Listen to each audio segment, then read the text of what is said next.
Let's see, what's today's date? October 5. And what day of the week is this? Wednesday? Yeah, it is Wednesday already.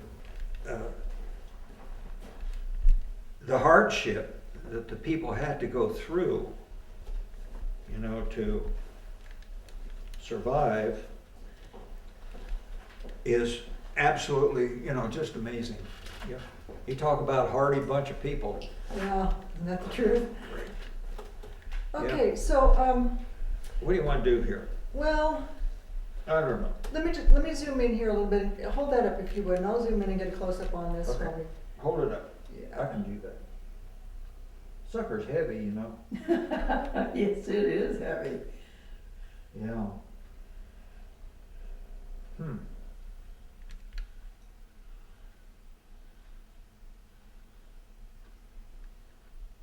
Okay, thank you.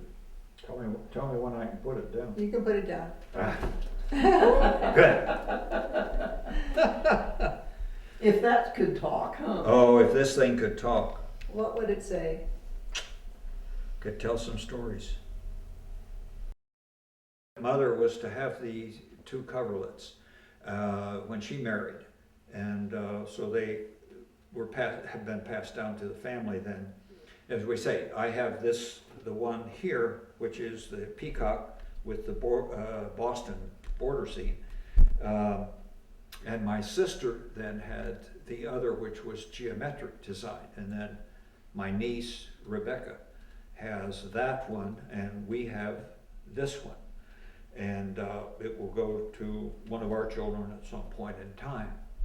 But the story of the making of the coverlets, I've done some research in terms of history.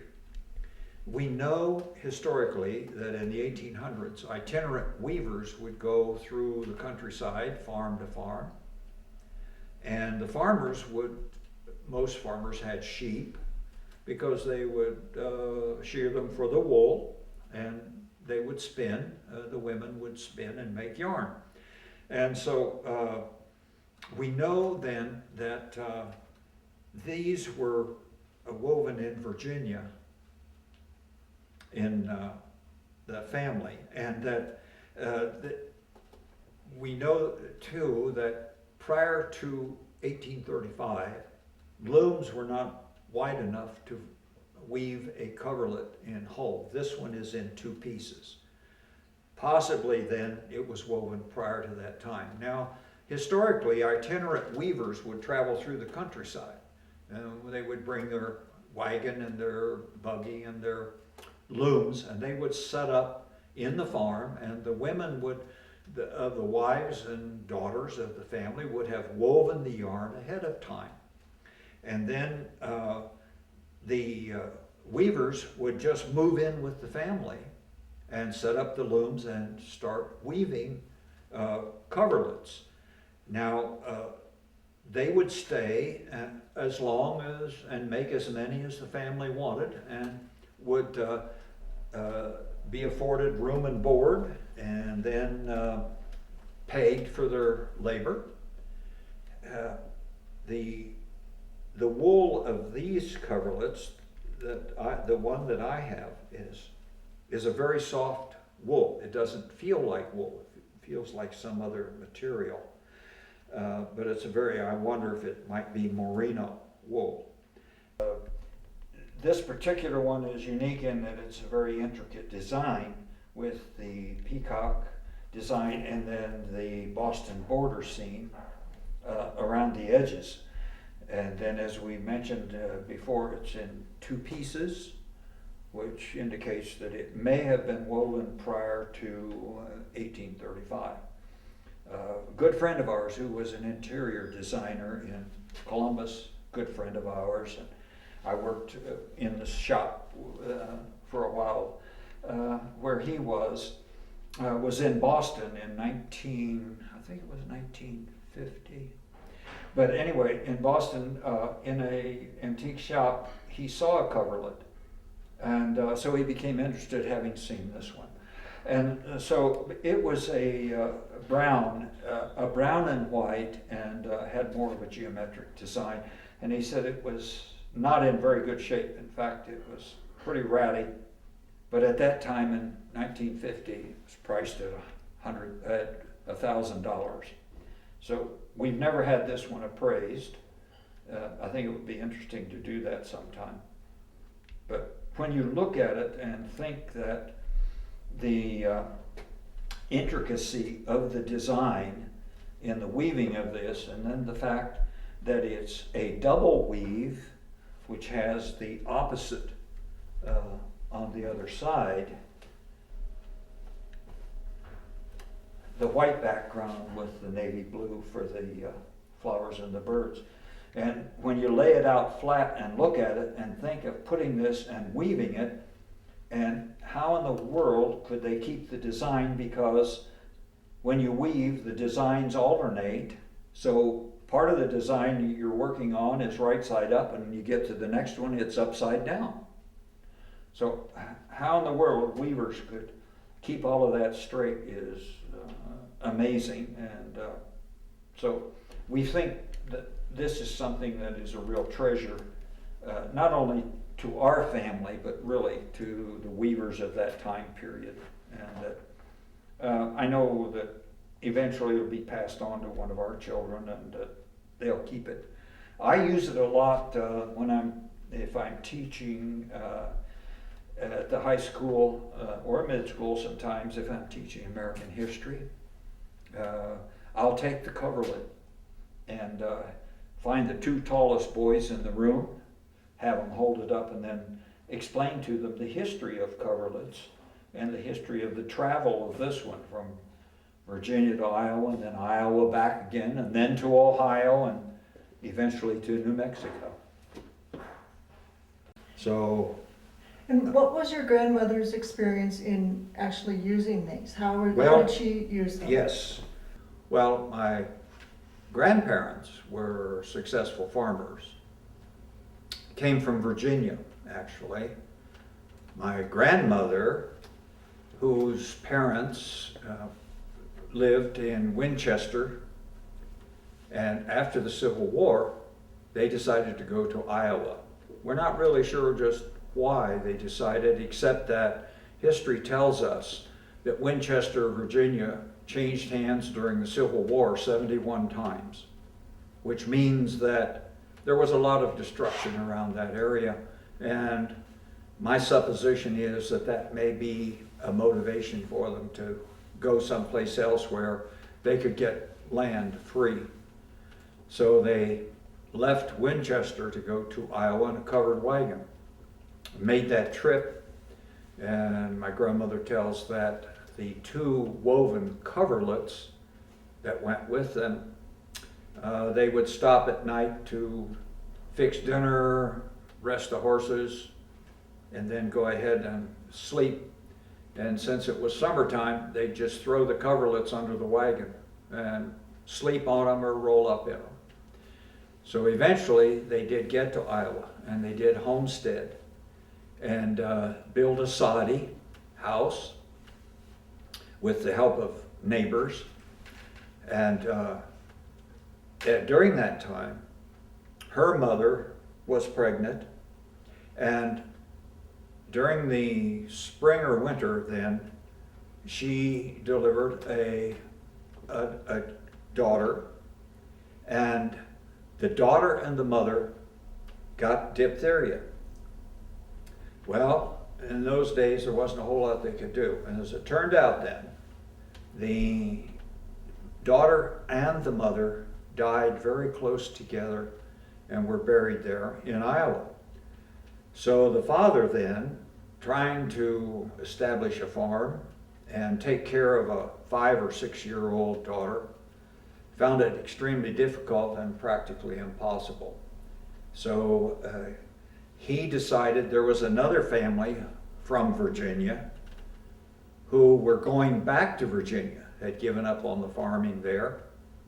So he asked them to take my grandmother, Rebecca, back to Virginia to live with her aunt, which they did. So she made the trip, but she took the two coverlets with her. They were part of her heritage. The aunt, I can imagine the surprise when somebody knocks on the door and here comes her niece to live with her. The aunt had never married, had no family, and was not particularly kind.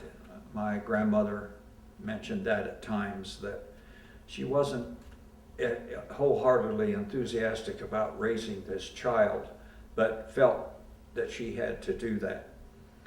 I remember her telling one experience that when her aunt was ironing, my grandmother said that she was there doing something and evidently kind of got in the way, and instead of the aunt asking her to move, she just took the hot iron and put it on her arm and blistered her arm.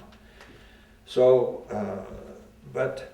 so she was never very conversational in terms of that experience, growing up that way. But she did. She grew up there, went to school, married my grandfather, Albert Van Pelt, and then, as the history shows, they moved to Ohio.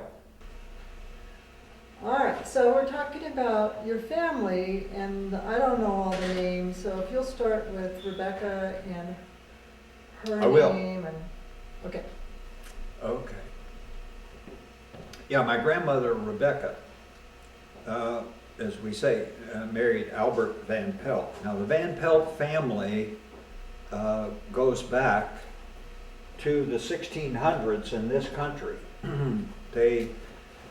Van Pelts came to Long Island, which was Dutch at that time. In fact, descendants of that family built a tea room in Brooklyn in the 1950 when we went to New York.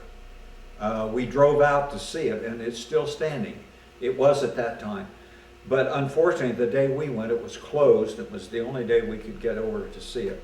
And but we talked to somebody and said that it had now been turned into a museum and was built by the Van Pelt families. But the descendants of that eventually scattered and moved and to Virginia. And so my grandmother grew up in Winchester, married my grandfather, Albert Van Pelt. And in time they decided to leave Virginia and go to Ohio. He had two brothers who went to Ohio also, and the three of them established farms in Ohio. And at that time then, the family was reasonably affluent enough to buy and own a 200-acre farm. And as I've always pointed out, historically in that part of the country, if you had 60 acres of pretty good land, you could raise a family, send them to college, and live the good life. So grandfather had that opportunity with 200 acres. What year was this? What time period? Let's see.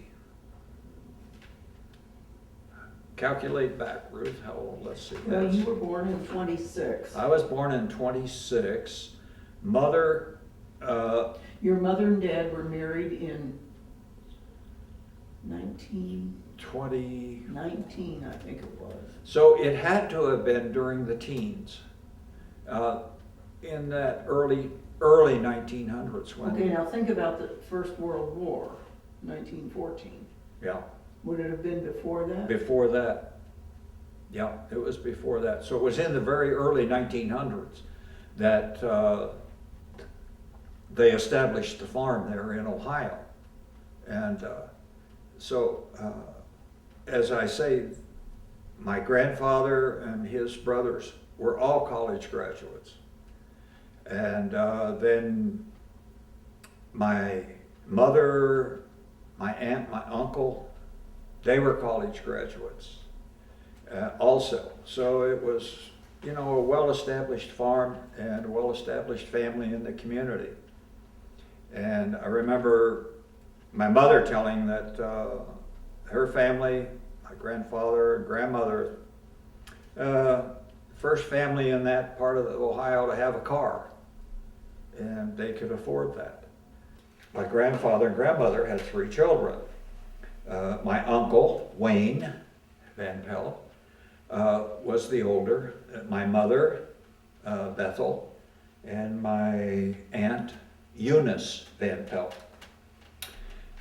Since the family was reasonably affluent, all of them went to college.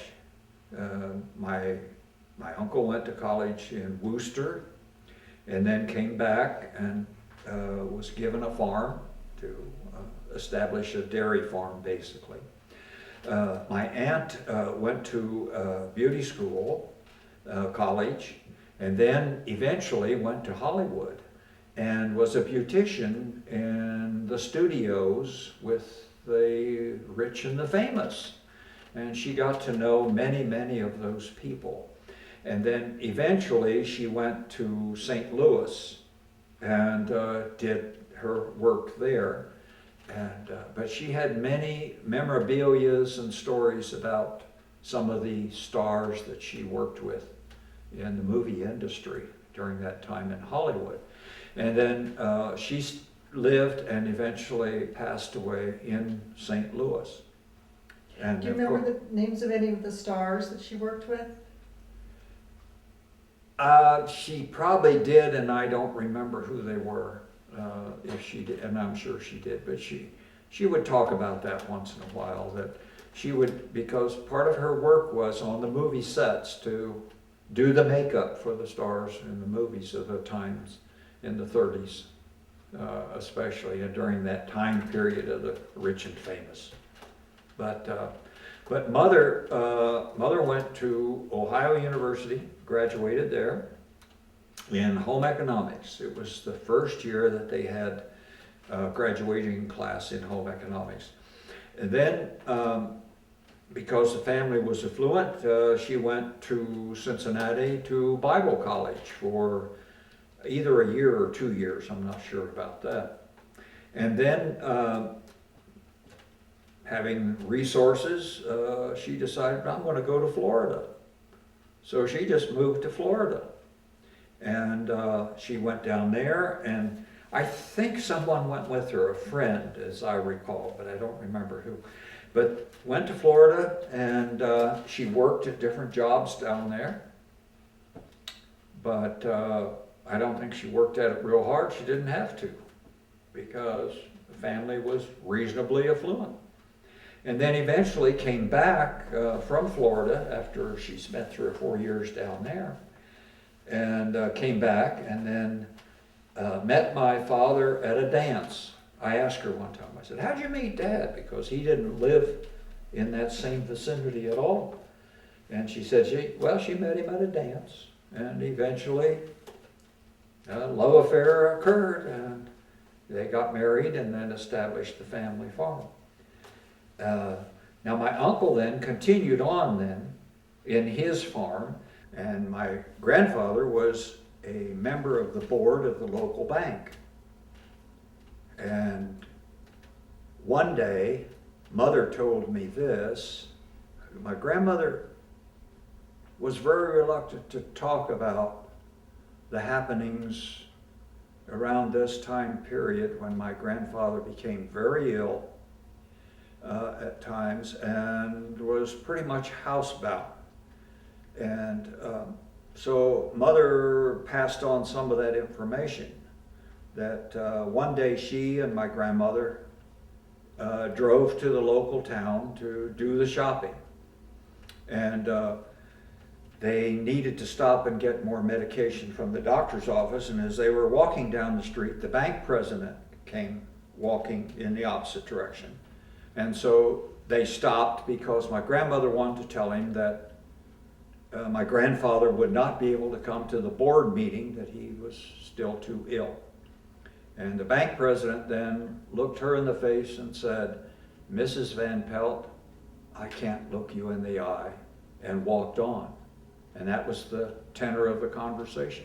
So she had no idea what was going on. So she finally went down to the bank, only to find out the door was locked and the window blinds were pulled down and nobody was inside. So in searching around the town and gathering information, they found out that the bank president had absconded with the funds of the bank, and the bank was basically broke. In those days, then, the law said that in that event, that the directors of the bank had to make up the lost funding. Well, none of the directors at that time, had the ready cash to do that. So by law, then, my grandparents' farm had to be put up for auction.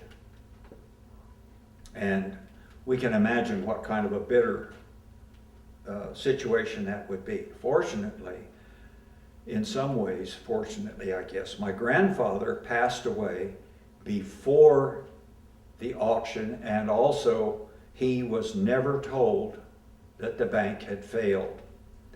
My grandmother made it absolutely clear to the family that he was not to be told. And so he left this life thinking that the family was well fixed, when in actuality the family was broke. My uncle had his own farm by that time, a dairy farm, and close by, about a mile away from the family farm. And then after my grandfather died, he took over because he bought the farm at public auction, as I mentioned before. And so he would always have hired help because there was another house on the farm, just down the road, 50 yards. And so the hired family would live there. And then during heavy times of harvest or planting or this, my uncle would come up from his farm a mile away and help in terms of getting the work done. But the hired hands were always responsible for taking care of the cattle. They always had Jersey cows to milk, of course. My grandmother was in charge of she had her chickens, and she had her garden, and the usual things that went along with the farm. And so when we would go, when we went to live there, after we lost our farm, then I just followed the hired hands around. Now, the first hired hand, he did not have a family. He was single. And so he lived in the house with the rest of us and had a room because, like I said, there were 5 bedrooms in the house. And it even had an upstairs bathroom, tub and all in those days. Had a big living room, a parlor, dining room, kitchen, the whole 9 yards. But Virgil, he wasn't very outgoing, and my tagging along with him didn't go over too well. But he was only with us then for a year or two, and then he left, and then they hired Ira, and he had a family, he had a wife, and they had a small child, I remember, yeah. But Ira he sort of became a father figure to me, knowing that he knew the situation of the family. He knew my father was in Columbus trying to find work, trying to get money, trying to get the family together. And so he kind of took me under his wing and became a father figure to me in terms of helping me to learn how to do things. When we would bring the cows in, I'd help do that. And then he'd tell me how to feed the cows, how much grain each one would get. And then he would milk, and I wasn't old enough yet to milk, but he'd sit there and milk those cows and just talk to me about things, about how we do things and how we should do things and how we should live and how we should love one another and take care of each other and support each other. He was quite a philosopher. And he'd just go from cow to cow, from milk stool, and I'd move my milk stool along on the barn. And then after cows were done, well, we'd run the cows out, and then my job was to clean up after the cows. And while he got the milk into the wagon, take it up, put it in the milk house to cool it down. We always had Jersey cows, and Uncle Wayne, my uncle, always had Jersey bulls. And they would run with the cows to breed, and Jersey bulls were strange. Up to 5 years old, they were just like pets, but somehow something happened, must have been the hormones kicked in. When they became 5 years old, they became just meaner than nasty. And Uncle Wayne always had to bring them in, lock them up, put a ring in their nose and a long chain on them, so that they had to drag that chain on the ground, so that if you happened to be out in the field, why, and they get after you, they couldn't do very well because they'd step on that chain. But we always pretty much stayed out of the field because it was just a characteristic of Jersey bulls. 5 years old, they just changed, the hormones kicked in or something. And you just could not be around them. You just didn't dare be. They were just meaner than mean. And for no reason at all. Anybody come around, they just go right after them. And but he liked those Jersey bulls, and he liked those Jersey cows because of the cream was a premium at that time and brought a high price. And Jerseys always had produced more cream than other breeds of cattle. So Ira would always go, make sure that I didn't get out in the field sometime, and I learned in a hurry, don't get in the field where the bull was, because he'd be after you in a heartbeat. But they did, and they worked together. Uncle Wayne and Ira worked together. But whatever we were doing, he'd just take me along.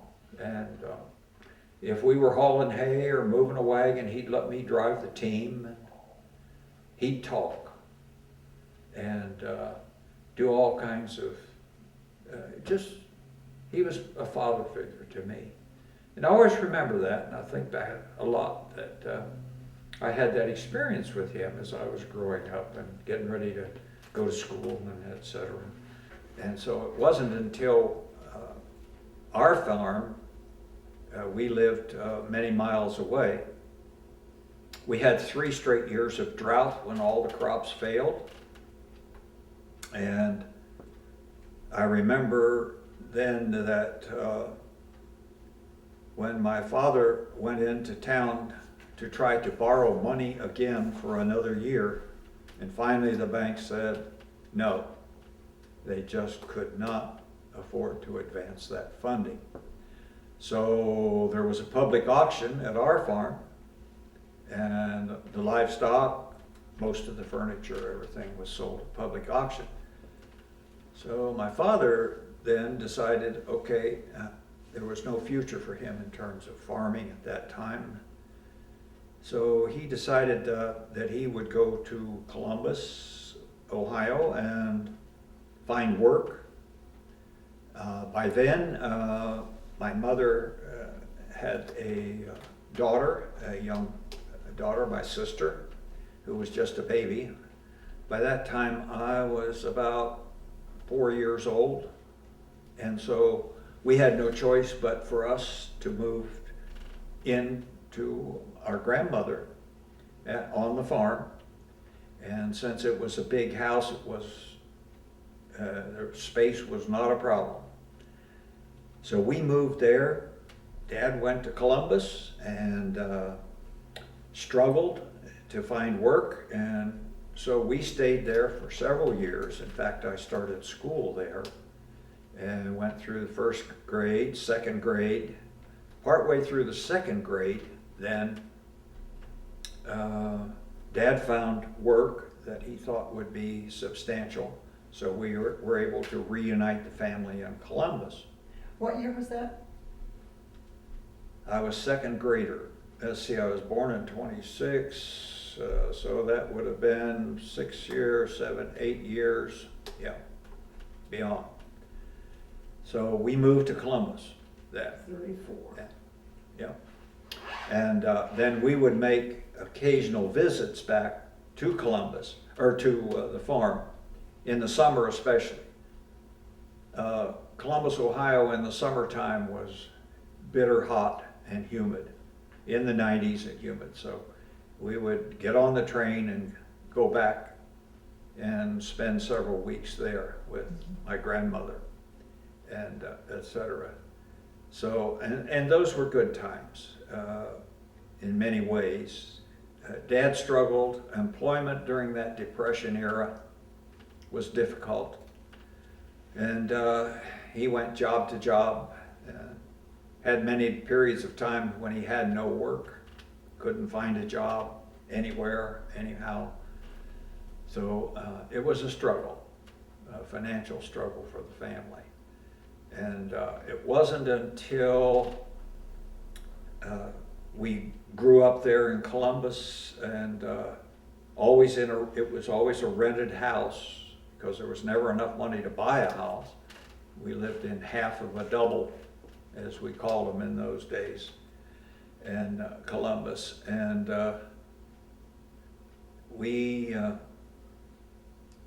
when World War II came along, Dad got work in one of the aircraft manufacturing plants there in Columbus. And that was the first time that he really had work that he knew, was going to be ongoing. Figured that after the war they would convert over to other manufacturing.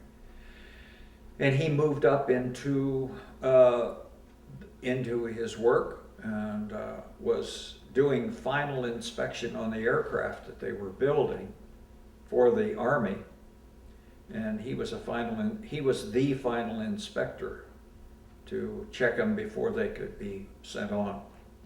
But he died suddenly when he had ulcers, and of course didn't know very much about treating ulcers in those days. And he was in bed and very ill and suffering with a severe ulcer. And I remember the evening, late afternoon, I guess it was after dinner, he asked me if I would shave him because he couldn't shave himself. And so I did. I shaved him, and just as I was cleaning the lather off of his face, washing him up a bit, he was kind of propped up in bed. The ulcer ate through the stomach into a vein, and he vomited a massive amount of blood. And my mother happened to be in the room at the time, and she shooed me out, and Dad died before the doctors could get there. Dad was 42 years old at the time. That was 1942. Yeah, 1940. It was 1942 when he died. 42, yeah, and he was in his 40s, I remember. No, he was 46, I think. I think he was 46 when he died.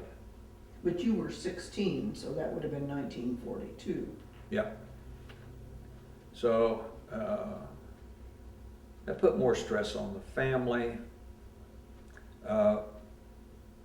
I decided to drop out of school to get a job. So when I began to pursue that course of action, my mother went ballistic and insisted that no way, no how would I drop out of school. And so the people at Curtis Wright plant kind of surrounded the family and took up money to help with the funeral expenses, etc. And then they pursued that and found a position for her in the plant in the office, and made arrangements for transportation of other people who were traveling there, because we never had a car. And so they would stop by, and she worked so that I could stay in school, and my sister who was younger could go on through school also at that time. So that kind of kept the family together through that time period. Lived in the same double during that time period also, till I got out of school and did my time in the service, and then my sister eventually graduated and did time in the service, etc. Till we got back from that, got out, discharged, met this lovely young lady at our church who was my sister, introduced us. My sister and I were active in the Lutheran church just 2 or 3 blocks from where we lived. And we kind of grew up in the church. And when I came back, then my sister introduced me to Ruth. And that blossomed into love affair and marriage and children and college experiences, etc. Good, that was a good story. So why don't we start now with your time in the military and where, military. how you served, where you served, any particular Military. memories, poignant memories from that time in your They life? shipped him all over the world. Well, let's hear about that. Yeah, I did. I traveled. Yeah, thanks to Uncle Sam, I got to travel a lot. I had when I was in high school, I had taken the test to go to pilot school and had passed the test. But the time when I graduated, they were full up of students and said, okay, can't take any more people right now, et cetera, et cetera. So I went into the Army and was sent over to Indiana, Camp Atterbury there for induction, et cetera. And then so I signed up to be in the paratroopers. So there were 13 of us who signed up in that group. And so they sent the rest of them on to basic training and held us over. So we had to go through more physical testing, etc.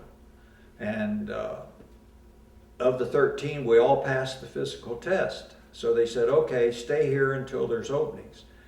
So we stayed, and then, I don't know, I was there perhaps for a month. And then the paratroopers said, no, we don't need any more. So they said, okay. They sent us down to Florida for basic training. And we were kind of in the middle of Florida, out in the boonies, to do that basic training period. And it's kind of interesting too, and I've thought about that a lot, and I've thought maybe the Lord had a plan, because during that time period, the Battle of the Bulge was going on, or occurred. And they were taking men out of basic training who had only had 8 weeks of training when you were supposed to have 16. And at the end of 8 weeks, you basically had drill and this and that and been on the rifle range. And they were flying them over to be part of that Battle of the Bulge. And I've often thought, if I had not been held up in Indiana, I would have been part of that group. But we got there, and then so we did the full 16 weeks, tramping around in the boonies and out in the swamps and chasing alligators and all that kind of fun stuff. But we didn't really chase them, but I remember one trip that we were doing a maneuver and running through the jungles and jumping over logs, and one of the logs was an alligator, and he finally got tired of that and left. And so we thought, well, that was kind of fun. But so we finished up there, and so I signed up again to go to jump school, paratroopers. So everybody else left, And I was left there, and they hadn't brought in new people yet. And so the lieutenant called me in, and he wanted to send me to OCS, Officer Candidate School.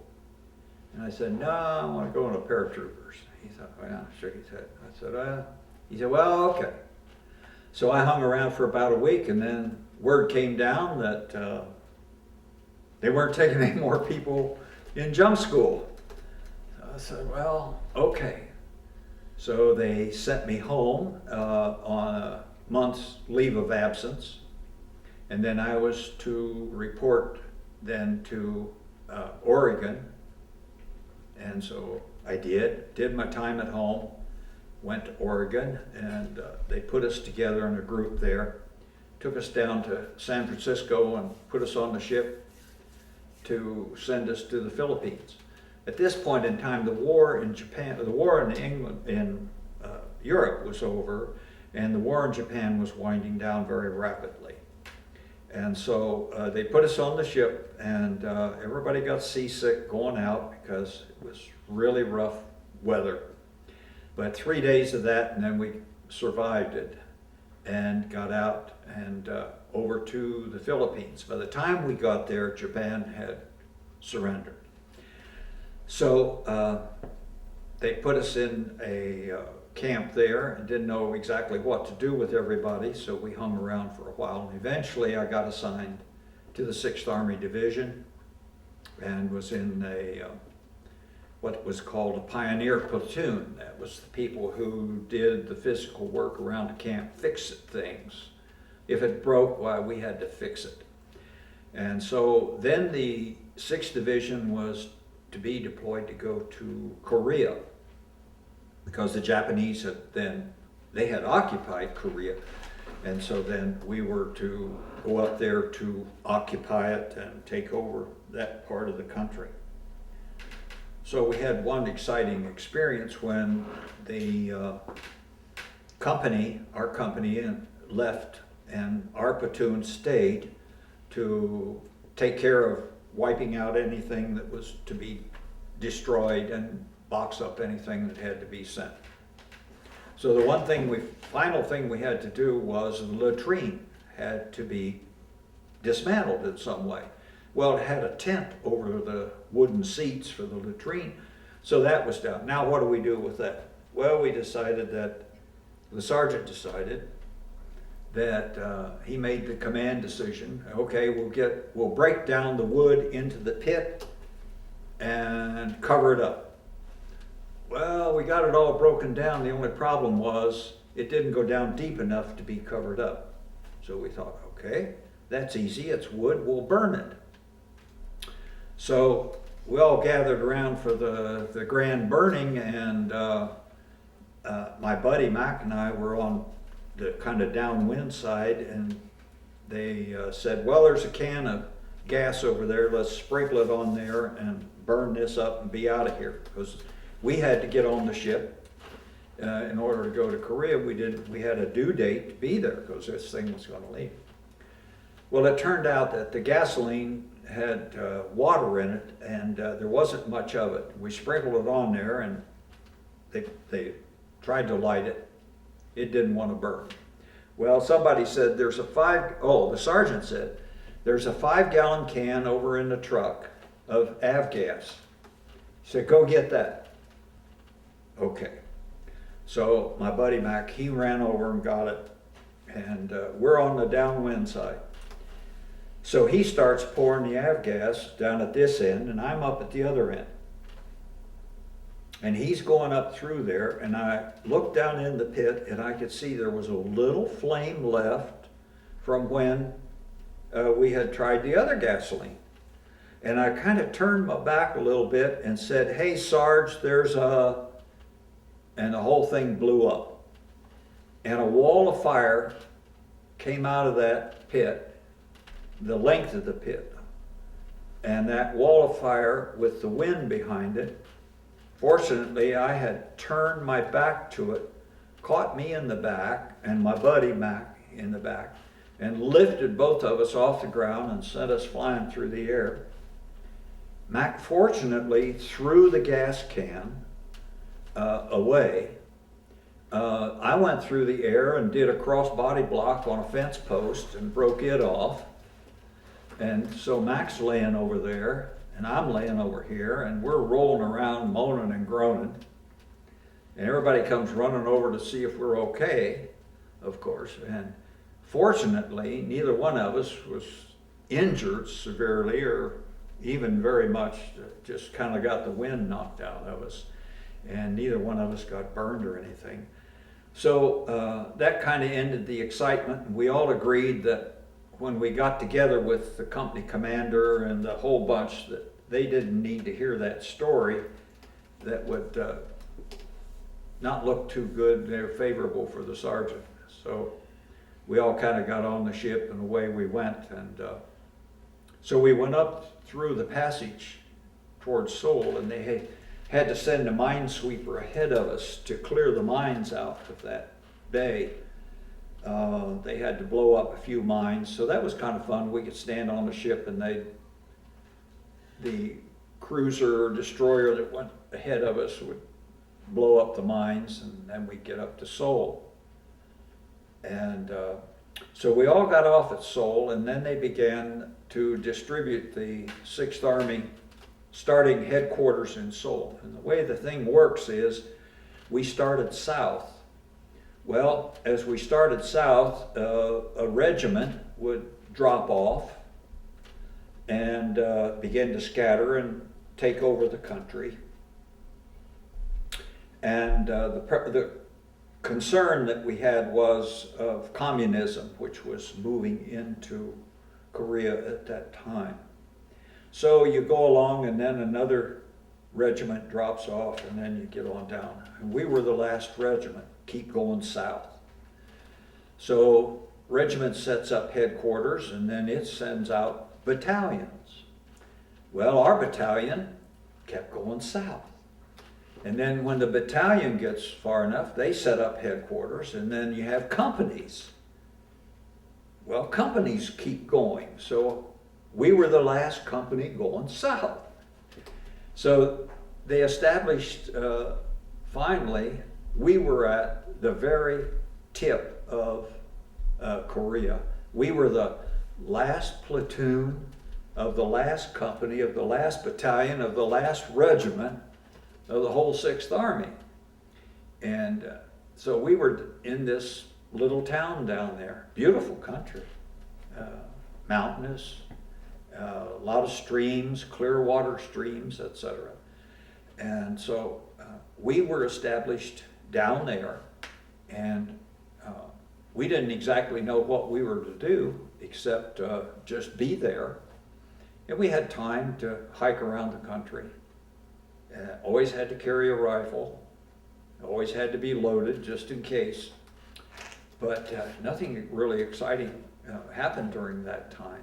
I had one interesting experience though. The little town that we were in actually had a little Korean restaurant.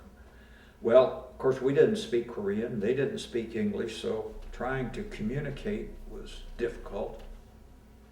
But my buddy and I were walking through the town one day, and when it was evening, we'd had our mess meal, which is another story.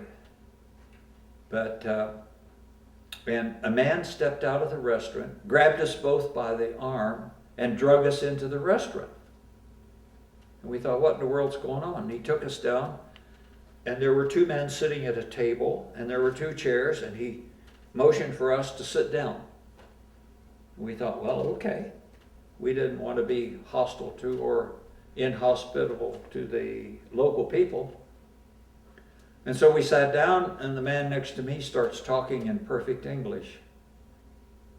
And he was Korean.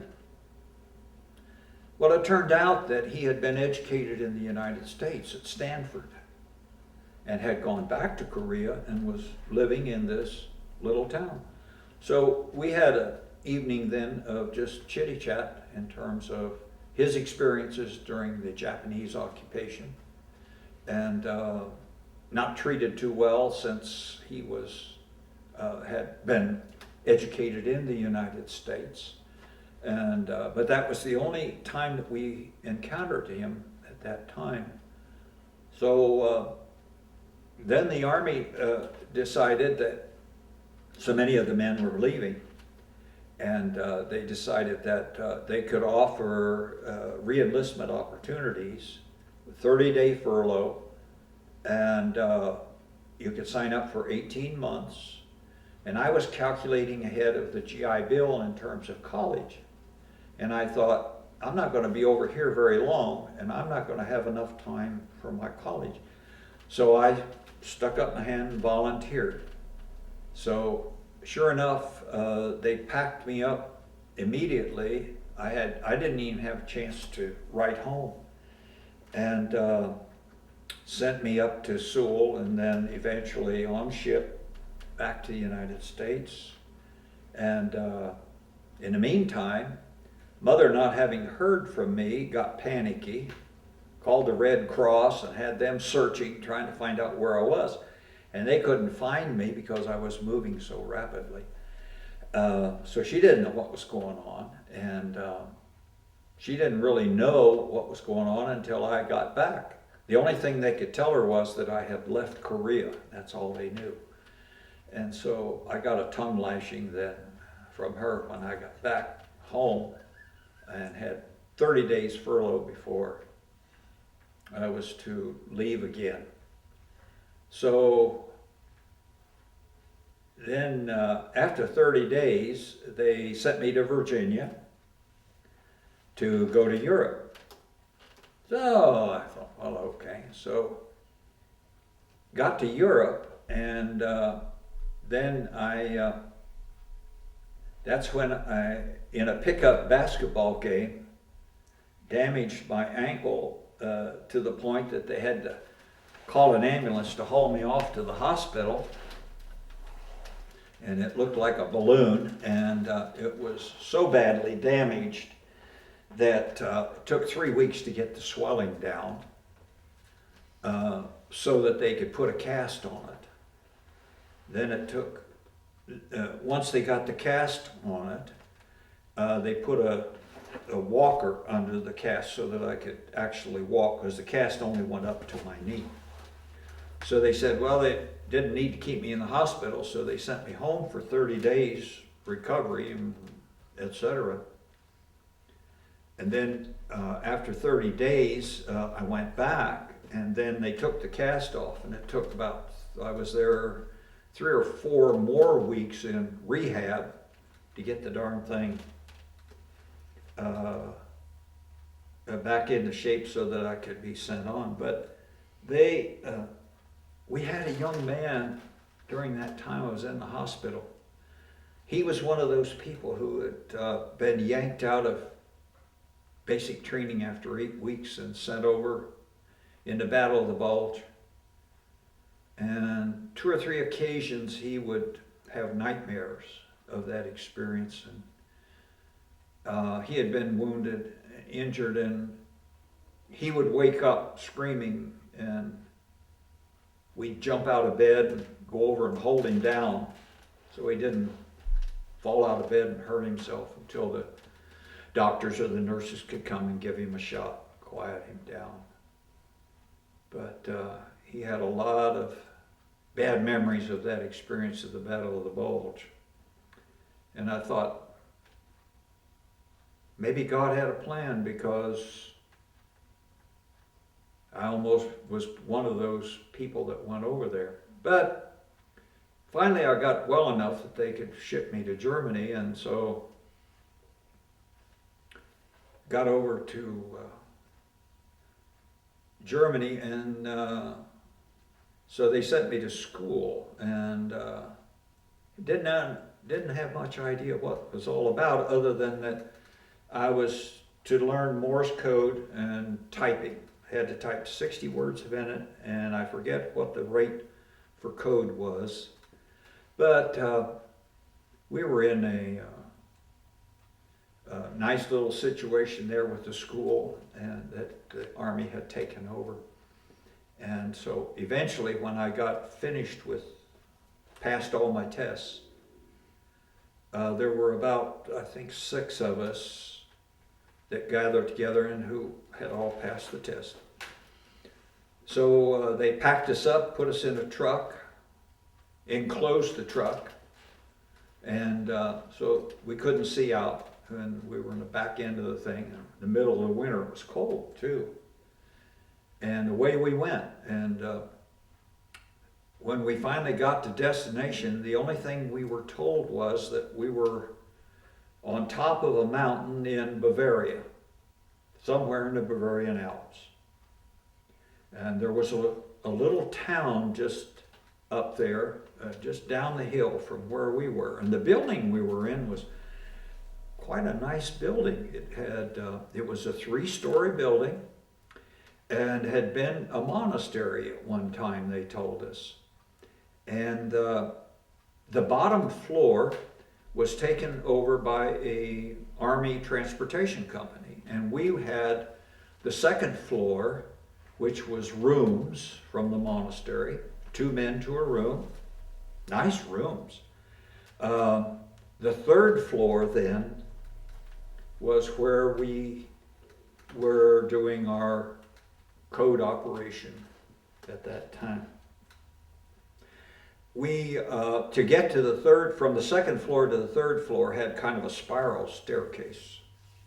It had only had one entrance into the room. And what we were doing was, there were, let's see, about 8 of us at that time, I think, working. We all had a certain station. Everything was being sent in those days by Morse code. So what we were doing was we were intercepting other countries' code and typing it out in 5-letter blocks in code, which was then sent to Washington to be decoded. And we were not only listening in on countries that were not particularly friendly to the United States, but we also listened in on our friends and neighbors, and we copied their code. Each of us had a country, and the stations that we would copy code. Then we'd get a report back periodically in terms of the accuracy of the code. It generally ran about 93-94% accurate. And no one was allowed in that room. In fact, we had to take turns on daily shifts. The only person that we answered to was a sergeant. And we did not answer to the officers of the transportation company, and they had no interaction with us. So we would, one of us, we had to alternate, had to stand guard duty at the head of the stairs with a rifle, and to make sure that no one other than our own people and the sergeant got into that room. And we were forbidden under penalty of prison and all kinds of bad things to mention to any of the other people in the transportation what we were doing. And our mail was censored that we sent home because we weren't allowed to tell our families what we were doing. We could tell them where we were, and if they were persistent in terms of what we were doing, we were to make up some story and tell them something other than what we were actually doing. So I had the unfortunate time of pulling guard duty, and there was, when you came up the spiral staircase, there was kind of a little platform there, a place for a chair. So I'm sitting in my chair, and here comes the company commander of the transportation company, and he's got a major in tow up the stairs to show him what's going on up there.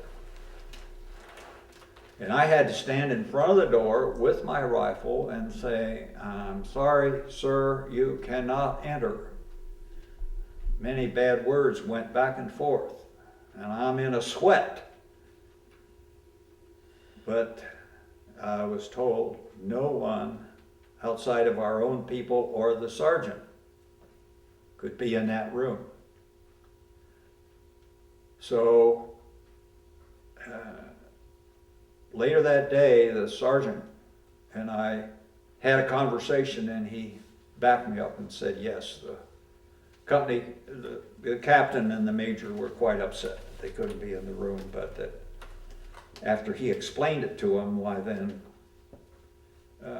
they accepted that, and there was no repercussions on that part. So, but it was kind of a harrowing experience to have to do that. So after a period of time then, when my enlistment ran out, and a couple of others then, they packed us up and brought in some other people and sent me home. So. What year was that? Say again? What year was that you came home? Let's see. No. See, I went in, 45. yeah, 45. So I came out, let's see, I went in 43, 45. So I came back in what, 45? Yeah, just about 2 years altogether, yeah. So I got discharged, and we were told, even under discharge, that we were still not allowed to tell people what we were doing. And I think the sensitivity of that was probably the fact that eventually, I'm sure the Allies, the British, the French, all the rest of them, the Spanish, everybody, I'm sure they eventually figured out what was going on. But in the meantime, we were told that going home that, again, under penalty of law, we could not pass on to parents or anybody else what we were doing. And that we had to just fake up some kind of information and let it go at that. Or else just tell people, I'm sorry, I can't tell you. But I know they did check up, because I got a hot letter from my mother, because, you know, I wrote back and forth and she would write. And I got a letter, and the letter didn't say, "Dear Tom," it just said, "Tom, what in the world is going on, and what in the world are you doing?" I just because what happened was the FBI banged on my mother's door, poor mother, and flashed the badge in her face and identification, and started asking her all kinds of questions about my background. And of course, that put her in a sweat, and I got that hot letter. And as to what in the world are you doing, that the FBI would be banging on the door and asking me all kinds of questions. And so I just had to finally write and tell Mother, "Mom, I'm sorry, but what I'm doing, I'm not privileged to tell you what it is." And let it go at that. Well, that kind of satisfied her, although she was kind of worried about it. And for a long time, she never really pressed the issue after I got back. At what point since then did you feel like it was okay to talk about it? Well, many years, really. You know, I thought the last thing I need is trouble with the feds. So especially, you know, the FBI or the Army or anybody, even after I was discharged. So I just never talked about it. I just said, you know, we were in Germany, up in the mountains. It was winter. It was cold. It was bitter cold up there, that's for sure. So it, you know, just kind of one of those things that kind of faded out. Never really said. Eventually, I'm sure I told her about it, but I don't remember ever just sitting down and say, "Mom, let me tell you what I was really doing." And kind of sensitive thing, but this experience. But, you know, college, came about and went after. It wasn't 45, it would have been 47, because we Yeah, started, 47. we started in the fall of 47 in college. That's right, so it And was we were married in 47. the summer of 48. Yeah, It would have been 47. yeah, when I came back. Yeah. You came back in the spring, Mm-hmm. during. Came back in the spring and In I March. went back to, I had worked part-time in the summers at Owens, Illinois, had a glass plant in Columbus. And summers I got on a maintenance crew. And so then when I came back, I had some time, and so they hired me back. And so I worked that springtime and all summer. And then they wanted me to stay on. I said, no, I'm going to school. And so started college. And what college did you go to and what degree did you get?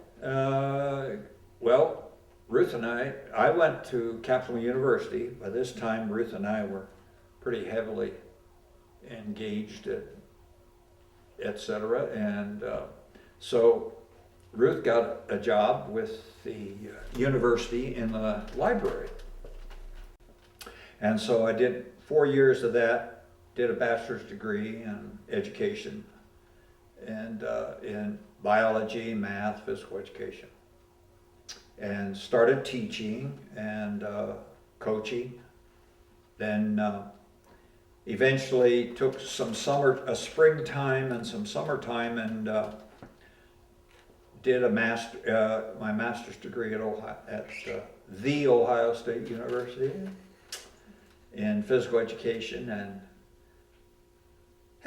it was a good experience because Woody Hayes, the dean of coaches at Ohio State, still his record is plastered on the stadium.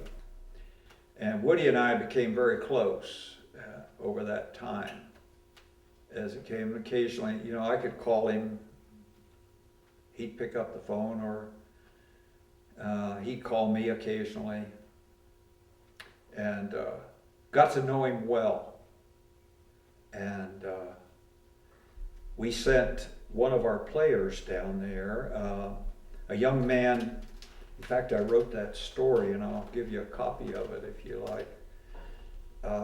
Farm family we were in St. Mary's, Ohio, small school, 500-600 students, close community, interesting community to be in at that time. But we sent Galen. Woody took Galen, he'd been a fullback for us, and he converted him to a defensive linebacker, outside linebacker. And the family was just a straight up type of family. He had a younger brother who came along and played. The story, Galen's I was a baseball coach. And the first year I got that job, I think they were juniors then, yeah. And I didn't have any pitchers. I had one pitcher. And I thought, I can't go through the season in one pitcher. So somebody said, well, Galen throws the ball pretty hard. And I said, well, okay. So I converted him to be a pitcher and gave him some instruction on that. Well, we had a great year and got all the way. We went through the season undefeated and got through the sectional tournament, went through the district tournament, got to the regional tournament. By then we're playing big schools. High school baseball was 7 innings. That last game, the finals of the regional tournament, went 12 innings. We lost it 1-0 in the bottom of the 12th. And that team went on and won the state championship. But Galen then went to Ohio State, played football for Woody. His junior year, at the spring of his junior year, he was elected co-captain of the football team. And he asked Woody permission to play baseball that year and skip spring practice. And Woody granted him the permission. And so he pitched that season, and it got down to the final game in the Big Ten between Ohio State and Minnesota. And Galen pitched that game, and there were 3 scouts, big league scouts, in the stands. And Galen pitched that game, and Minnesota was favored, but by golly, Ohio State beat them, won the Big Ten championship. And after the game, the scouts came to watch the Minnesota pitcher because he had gotten national recognition. And by golly, Galen pitched that game and beat him. So after the game, the scouts all ran over to talk to Galen and offered him a big, big bonus to sign right then. And he just shook his head and said no, he wouldn't sign. I asked him, I said, Galen, why in the heck didn't you sign that contract? And he said, well, he said, Woody Hayes gave me a scholarship to come down here and play football and get an education. And he said, I owe him 1 more year of football. And so he played that senior year. They went to the Rose Bowl, and we got to watch him on TV. And he pitched then for Ohio State his senior year, signed a contract with Boston. They took him straight up, didn't send him to a minor league. He pitched for several years for Boston. And then his elbow went, which is not atypical. So they switched him over and made him a pitching coach. So he pitched he was the coach for, I don't know, a few years. Then Montreal picked him up as a pitching coach. And so he went to Montreal. And he was the pitching coach the year Montreal won the World Series. And we got to watch it on TV and see him shuffle out to the mound and talk to the pitchers, this type of thing. So I wrote to him. I finally, the newspaper found the address for the Montreal. And so I wrote to him, and he wrote back and congratulated him. And he wrote back, and he stayed on with Montreal, I think, another year or 2, and then he retired, resigned, moved to California, lost track of him out there. But it was kind of a testimony to what, how players felt about Woody Hayes. And when Woody left Ohio State, I talked to people up there, and when they went in his office and they opened his desk, to clean it out, he didn't even clean out his desk, he just left. And some bad things happened that last year with Woody. He had some players who were taking money, I think, and cars. And the final game the final thing I think happened was in one of the postseason bowl games. Ohio State lost that game, and one of the, I think it was one of the Carolina teams, went out of bounds right in front of Woody and flaunted himself in front of Woody. Woody hauled up and punched him. And that was it. Woody resigned. And when they cleaned out his desk, his center desk drawer was full of checks that he had never cashed, given to him because of speeches that he had made around Ohio and to various clubs and organizations, and they'd give him checks. He threw them in the drawer and never cashed them. But that was Woody. And he lived and died scarlet and gray. And it was just unfortunate that it's turned out the way it did for him in the end. When he left kind of under a cloud. And Now the same thing's happened to Ohio State this year. Players have been suspended, and I just read a 7-page article in Sports Magazine about the mess with Ohio State football again.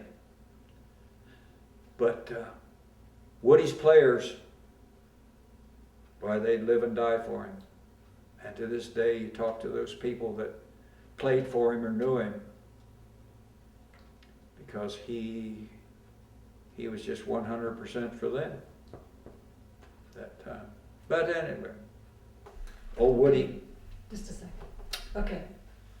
But yeah, Woody and I, as I said, times when I would go down there in the summer to do work on my master's degree, and Woody wouldn't take any time off. He wouldn't take vacations. He just worked. He'd teach classes, and then if we weren't in classes, working on coaching and this and that, we'd go up and watch films of the games and go over them. He'd go over them with us and point things. He'd sit down with us, go over things, point out techniques and this and that. And some of the players would hang around during the summer, and they'd put pads on and go out in the practice field and work on techniques. And Woody'd come down, we'd go down and watch, and stand around, chit-chat, talk football. And one day I was down there and watching some of the players work and chatting. And Woody came down, and I said, "Hey, Woody, you're kind of late. Where you been?" He said, "Oh, the president called me in." I said, "You talking about the president of the university?" And he said, Yeah. He called me in. I said, "Uh-oh." I said, "You in trouble?" And he said, No, nothing like that." I said, "Well, what's going on, Woody?" And he said, "Well, he wanted to give me a raise." And I said, "Oh, well, that's good." And I said, "How'd that work out?" And he said, I told him, "I'm making $25,000 a year." And he said, "That's enough." He said, "I told him give that raise to some of the hard-working teachers up there. They probably need it more than I do." I said, "Well, that's pretty nice of you, Woody." And he said, "I didn't need it." He said, "25,000's enough. $25,000 to be coaching a Big Ten school at that level." But that was Woody. And I think it's kind of a testimony to how he felt about the university, about his players, coaches that worked with him. And so he and I kind of stayed in touch until he finally had to resign and give it up. And then I mentioned, they found all those checks that he had been given for making speeches around Ohio. He never cashed them. But that was Woody. And always kind of thought about him. Do you want to go on with your genealogy? You just got through your mother, aunt, and uncle. Yeah, I did. I got sidetracked. Well, yes. As I mentioned, my aunt went back to St. Louis, and she eventually died there. My uncle continued on at the farm and continued to hold the farm and the home place in his own. Uncle Wayne was he was kind of an inventor. He should have been a mechanic. He should have been an engineer. He should have gone to engineering school, because he was always tinkering around with rebuilding tractors, rebuilding wagons. He built a wagon one time. He took the bed off of it, and then he took 2x4s, and he hand carved the ends of them, each one, so that you could grip them. And he put those together in the bed of the wagon, but he didn't fasten them down. He just put sideboards on and anchored those down. And I remember one time he came up and he said, he got Ira, and he said, "You want to go with us, Tom? We're going back to the creek." And I said, "Yeah, sure." So we jumped in the wagon and hooked up the team, and away we went. And the farm had land on one side of the road and land on the other side. So we went back to the woods, and they kept that woods for firewood and lumber etc. And there was a creek that ran through it, and it went past another farm, and then went past my uncle's farm, on down. So they got back there, and while they were shoveling gravel into the wagon, I went around wading around and catching frogs and tadpoles and things kids do. So we got done, and we went back up there, and he needed to put the gravel on the driveway. And I thought, man, it's going to be a job shoveling that gravel off. Nah, no job at all. He just took the end gate out, and he took the end gate out of the front of the wagon. Ira got on one end of the 2x4, and one of the 2x4s. Uncle Wayne got on the other end, and they yanked that 2x4 up and turned it 90 degrees, and that made a gap. So they started moving those, and the gravel just sifted down through there, and he just drove the team, spread that gravel right along the driveway. And I thought, nah, that's pretty darn clever. I'm going to remember that. But Uncle Wayne was always doing things like that, and rebuilding tractors, rebuilding trucks.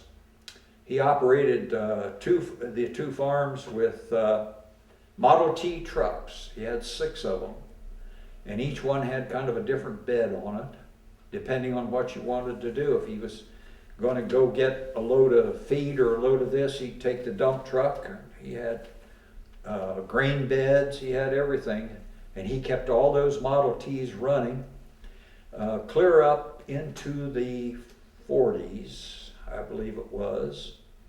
And finally, after he kind of was retiring out of the farming business, had other people doing more and more of it. I think he was still milking a few cows on his own place. But I went down one time, and I think Ruth and I went down and while I was in school, college. And I said, let's go look at the trucks. And he said, I don't have them anymore. And I said, what do you mean you don't have the truck? He said, I took all 6 of them over to Wilmington, traded them in, and bought a new truck, a pickup. I said, I can't believe it. He said, yeah, I did.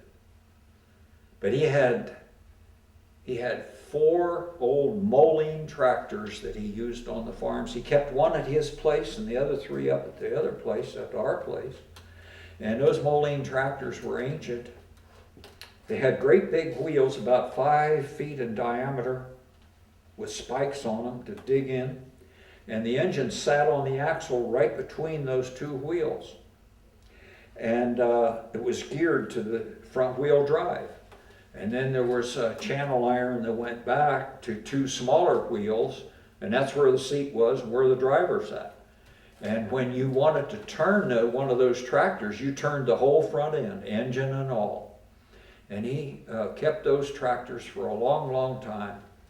And he gradually cannibalized them and this and that to keep them running, because he couldn't get parts anymore. And I remember Ruth and I and the kids went down one time to see him, and our son was a young teenager at the time, and I thought, boy, I got to show him one of those tractors. And so we got down to Uncle Wayne's, and I said, I want to take Ken down and show him your Moline. And he said, you're too late, I sold it. I said, what? You sold the last one? And he said, yeah. He said, guy'd been after me for years to buy it. And he said, I finally decided, well, I'm getting kind of tired of keeping it up. And he said, I sold it. Oh, darn. An era passed at that time. And then when he died, the farm continued in the family then for a long time. And my aunt then, they managed, continued with people farming the land, really. Now, eventually then, she passed on, and then they had 3 children. They had a son who was in the service in World War II. Robert was a couple of years older than I was. But when we lived on the farm, he and I palled around a lot. He'd come up the farm, I'd go down to their farm. In the wintertime, he trapped along the creek and would trap muskrats and all kinds of things, and I'd go with him, and he did pretty well. He made pretty good money trapping, and he went in the service, came back, married, then unfortunately was killed in a motorcycle accident. And then his wife then... He was married 3 months. Yeah, they were only married about 3 months, but she became pregnant during that time period and had a daughter. Yes. And my uncle and my aunt and uncle would go occasionally. She left the community with the child, with the daughter. And they would go occasionally to visit. But unfortunately, for whatever reason, no one knows, she forbid them to ever tell the child that they were the grandparents. No one in the family quite understands that, why there was some bitterness there. And they continued to do that visitation, and but the child always thought that it was just a friend of the family. She eventually married again, and but that grandchild never knew. But 2 years ago, the grandchild came to the family reunion. That's true. So, you know, eventually she did, that's right. She came to the family reunion, and then, of course, she knew then that they were actually her grandparents. But why that bitterness was there, I don't know. Never did find that out. Being invited to dinner to Aunt Mary and Uncle Wayne's was always a treat when we lived on the farm, and or even after that, because that was always a great affair. Because my aunt was most particular in terms of, and the dining room of their house sat up, and there was what had been probably a washout from the old glacier days. So from the dining room, it was all windows along, and you could overlook down over the pond and out over the creek through the valley there. And everything was always done extremely well, and everything was, you know, with cloth and linens, and she was very particular about that. And I always remembered that when, if it was sweet corn season, and baked corn was always a treat. But in making the baked sweet corn, what she would do would be take the ear of corn and a very sharp knife, and she would go down the rows of the kernels very carefully to slice open each kernel, each row, and she would do that, and then with the back of the knife would scrape out the inside of the kernels, but none of the hull would ever be in the corn. And then with Jersey cream, etc., she would bake that, and baked corn was a treat. And then, of course, chicken was always, roast chicken was his favorite. But always the interesting thing too was we'd sit there and just couldn't wait till the end of the meal, because at the end of the meal, of course, she would clear the table, and then we would have dessert. And then after dessert, then before, the cake would be, Angel food. say again, Rick. Angel food. Oh yes, angel food cake. Yes, was a treat. And we would have that. But always, when she cleared the table, she would leave the platter that had the bread, homemade bread, and always there was homemade jam or jelly. And she would leave that on the table, because after dessert, my uncle would always, and everybody would wait to watch this, he would take half a piece of bread, put jelly on it, and eat that after dessert. And it was a family joke, and we didn't any of us ever snicker or laugh or say anything about it until we got home. Then we would always think, oh, Uncle Wayne did it again. Yes, and he would always do that. And so it became a family tradition that Uncle Wayne would have jelly on bread after that time. Did But, you ever get homemade ice cream? say again? Did you get homemade ice cream? Oh, of course. Yeah. Talk Oh, about yes. that. Homemade, of course, you had to have homemade ice But it cream. was always vanilla. And, oh, yes, had to be vanilla, yeah. But then well, let's see. They continued on to live there until he died, and then eventually my aunt passed away. Now the family farm, the Van Pelt farm, then passed on to the children. Well, of course, there were just the two daughters because my cousin, their brother, was killed in that motorcycle accident. So eventually then, what has happened now more recently then is the youngest daughter, Elizabeth, and her husband was from a farm background in Ohio, and he was a teacher and a coach in Wilmington, Ohio, and then eventually he retired, and he inherited from his side of the family a small 50-acre farm, not too far from the family farm actually, down near the town where everything happened.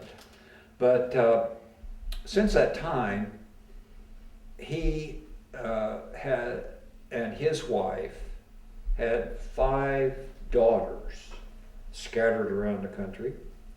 But they moved into the old family farm and bought out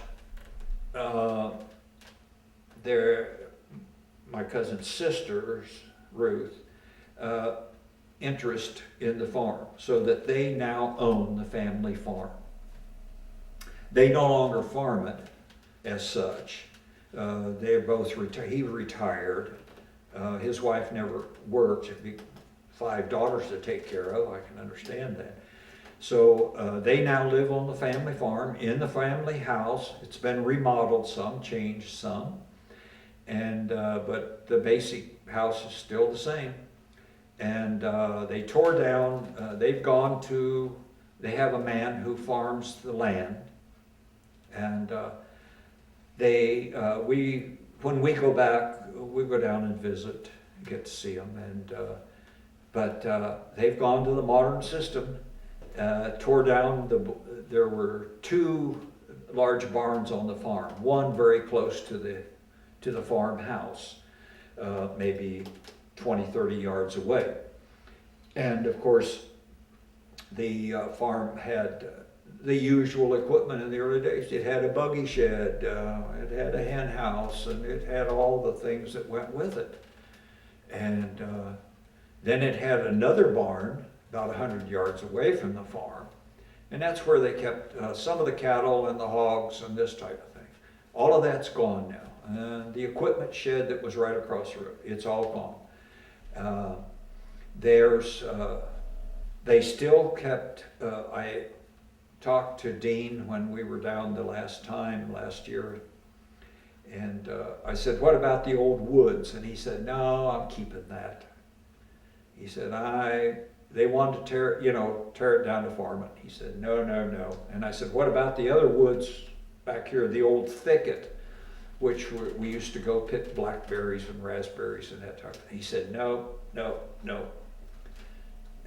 All the fences are gone, so they can just farm straight through. But he said, no, we're going to keep the old woods. And he said, it's just kind of sentimental, I guess, but he said, I think we ought to keep it. There used to be a catalpa grove on the farm. Catalpa trees were planted because they make great fence posts. They don't rot out.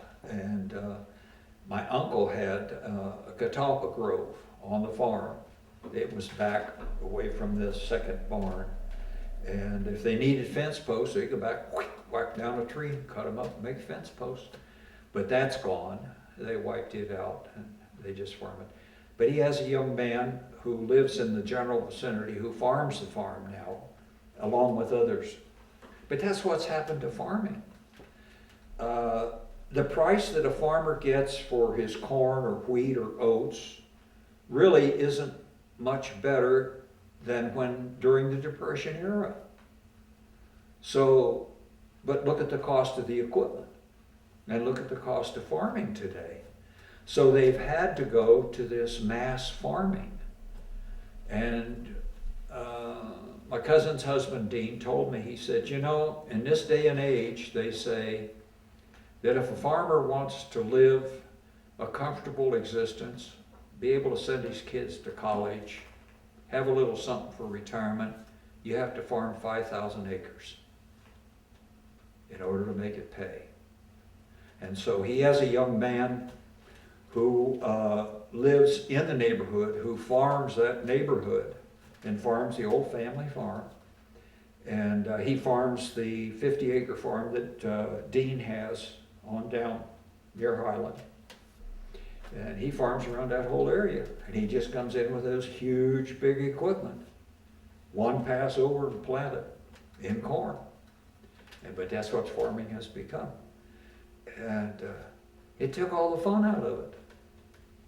The get-together when we used to have, I remember as a kid living there on the farm, just a youngster, and mother was talking about when the threshing machine was coming.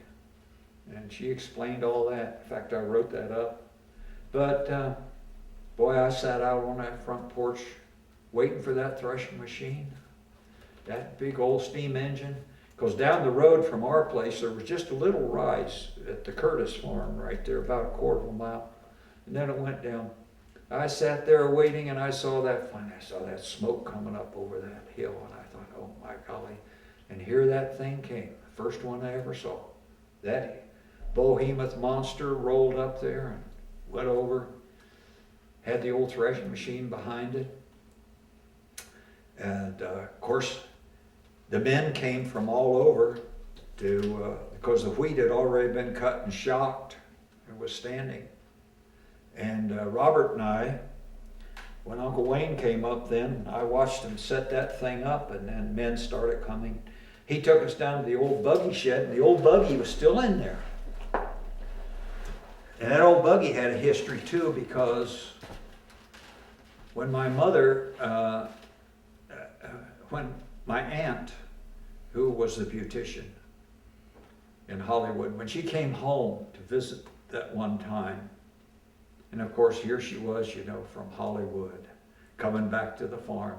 And so my mother and Armitha, who was a cousin, those two got together and they went up in the attic of the old farmhouse, and they rooted around in the trunks, and they found all these old dresses and hats with plumes from back in the teens and 20s.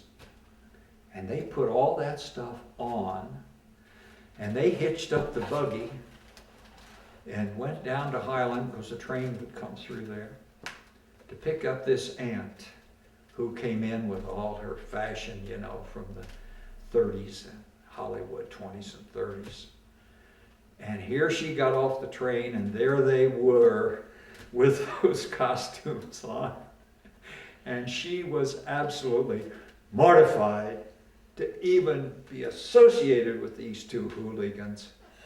So they put her in the buggy, and they didn't go straight home. No, they drove through the whole town, back and forth, up and down every street, up and down every avenue, hooping and hollering so that everybody would see it. My aunt never forgave them. To her dying day, I don't think she ever forgave them for humiliating her in the way they did. But anyway, Uncle Wayne took Robert and I down there to that old buggy shed, and it was still in there. And we got that buggy out and got one of the mares and harnessed her up to it. And our job, because we had all these old crock jugs, you know, that farmers had in those days. And our job was to fill those up with water and jam a corn cob in the top plug, load up that buggy, and go around in the field where the men from the neighborhood were pitching the sheaves of hay up onto the wagons. And our job was to go around and with the water so that they'd have water to drink. And we'd pump the water up out of the well into the jugs, and then we took burlap sacks and we wet those down, wrapped them around the jugs so to try to keep that water cold. And that was our job in the morning to do that. And so in the morning they'd had the threshing machine going, and we got to watch that build up that straw pile. But the great part was then when lunchtime came, dinner. Noon was dinner, evening was supper. And everything was set up out in the yard under the trees, because there were 3 pine trees in the front yard, and they were full grown. So everything was set up out there on tables. And of course, then the men from the neighborhood were already there working, and so then about getting towards noontime, then their wives would come, all of them bringing food, because it was kind of a shared thing. That's the way it was done. And of course, my mother and my aunt my grandmother had been working diligently, making up things. And it was kind of a contest among the women of the neighborhood, to see who could make the best, the prettiest, the nicest fixed, And all that food would be set out on that tables. And the men, of course, would come in, and they'd wash the chaff off and get under, stick their heads under the pump and pump water, wash themselves off, and then everybody gather around for the great feast.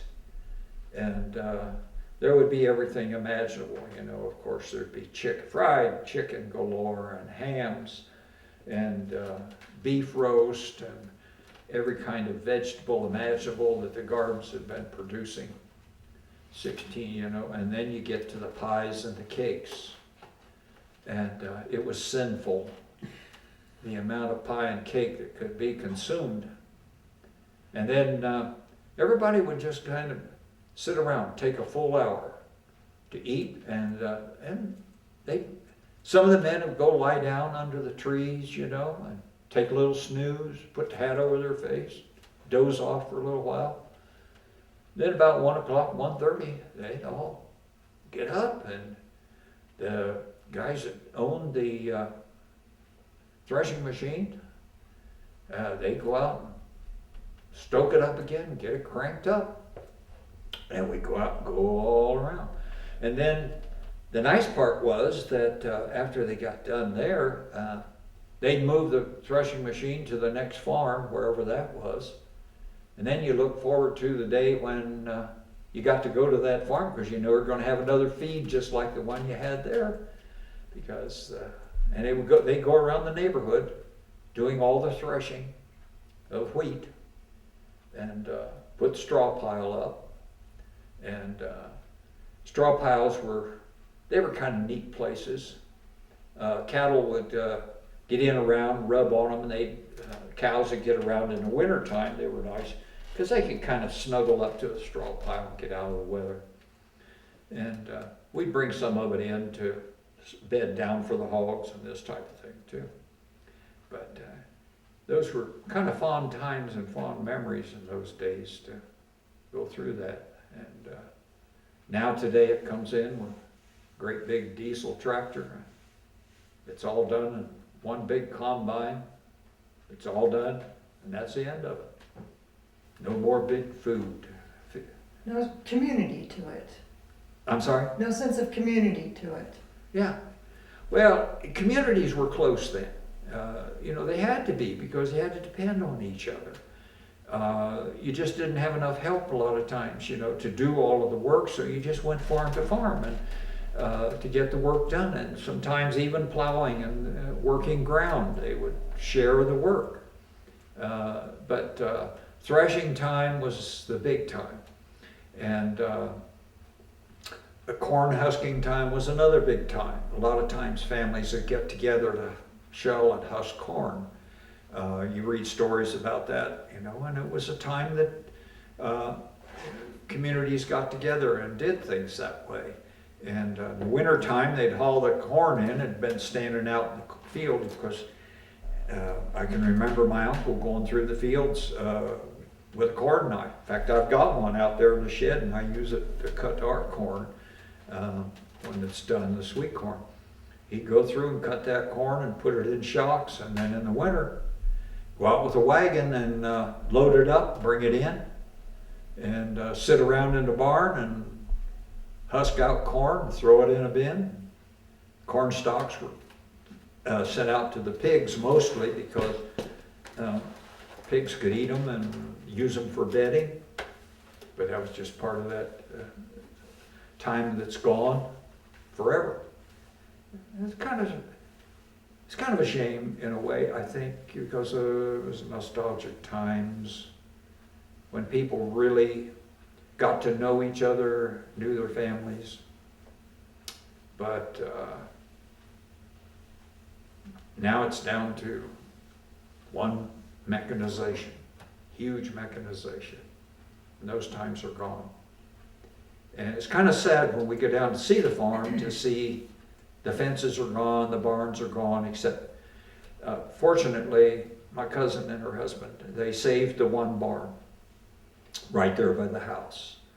And he takes care of it, he maintains it.